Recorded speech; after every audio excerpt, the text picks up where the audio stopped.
সারা দেশকে বিশৃঙ্খলা সৃষ্টি করার জন্য নিষিদ্ধ ছাত্রলীগ সহ প্রতীত ফ্যাসিস্টরা কালেকটিভ অ্যাটাকের প্ল্যান করছে। দেশকে অস্থির করে তুলতে মরিয়া তারা। সারা দেশে হামলার পরিকল্পনার নীল নকশা সাজিয়েছে নিষিদ্ধ সংগঠন ছাত্রলীগ। এমন এক বিস্ফোরক মন্তব্য করেছেন বাংলাদেশ গণতান্ত্রিক ছাত্র সংসদের আহ্বায়ক ও ডাকসুর জিএস প্রার্থী আবু বাকের মজুমদার। 31 আগস্ট নিজের ভেরিফাইড ফেসবুক পোস্টে এ মন্তব্য করেন তিনি।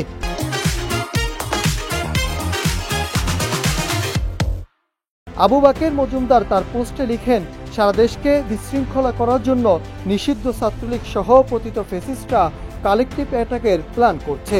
চট্টগ্রামে শিক্ষার্থীদের উপর ন্যাক্কারজনক হামলার নিন্দা জানায়।